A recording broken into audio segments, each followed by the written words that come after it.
Money is one of the most powerful forces shaping human life. It determines opportunities, freedom, and sometimes even happiness. Yet few truly understand it. In The Psychology of Money, Morgan Housel reminds us that financial success isn't about spreadsheets or complex math. It's about behavior, patience, emotion, ego, and fear. The way we think and feel about money influences every decision we make. And what's fascinating is that two people can look at the same financial world and see completely different things. Because money is never just numbers. It's personal. The hidden power of behavior. Most people believe wealth comes from intelligence or luck. But as Housel shows, wealth comes from how you behave when things don't go as planned, during fear, greed, and uncertainty. Think about it. The smartest person can lose everything if they can't control their emotions. The calm, consistent saver can build millions simply because they stayed patient while others panicked. Behavior and knowledge. Every time. The first big idea is compounding, one of the most powerful yet misunderstood forces in the world. Albert Einstein supposedly called it the eighth wonder of the world. But Housel adds something more. Compounding only works if you give it time to breathe. Take Warren Buffett. Most people think he's a genius investor, but the real secret is time. Buffett started investing as a child and kept going for over 80 years.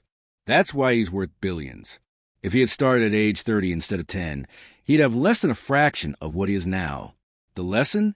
It's not about earning the highest returns.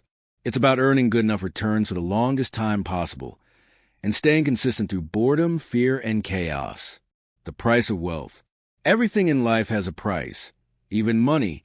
To build wealth, you must pay the price of uncertainty, stress, and delayed gratification.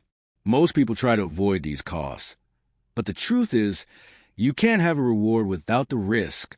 Investing, saving, building a business, they all come with emotional pain. You'll doubt yourself. You'll face fear.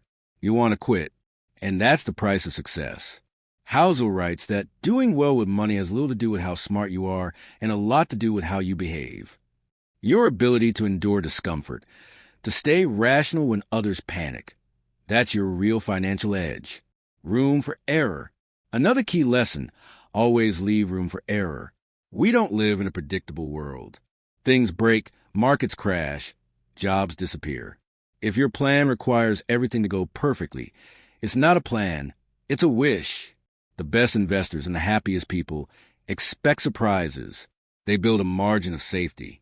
They save not because they expect the worst, but because they accept that life is uncertain.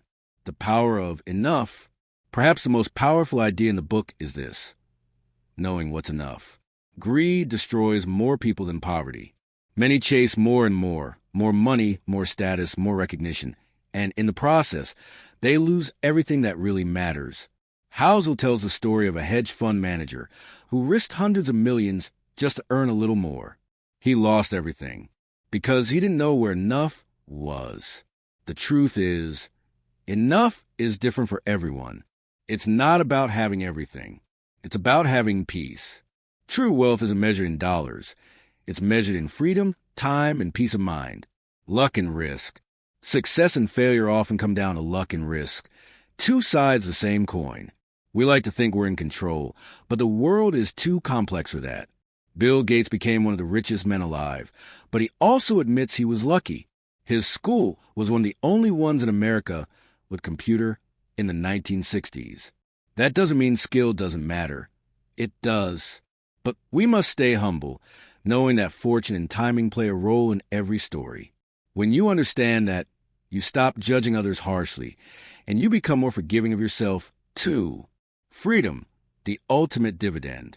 We think money buys things, but the greatest thing it can buy is freedom, the ability to wake up and do what you want when you want with the people you love. That's real wealth.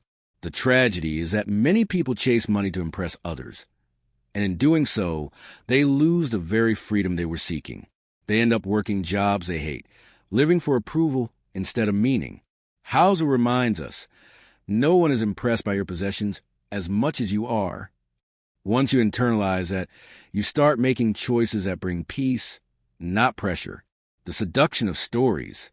We're all storytellers. When the economy grows, we create stories about genius investors.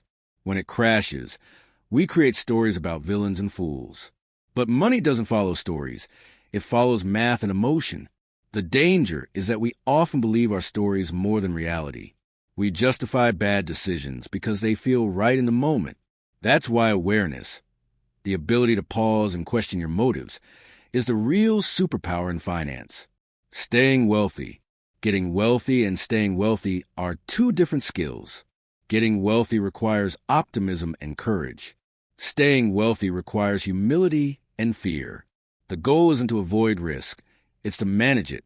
Be optimistic about the future, but paranoid about what can go wrong.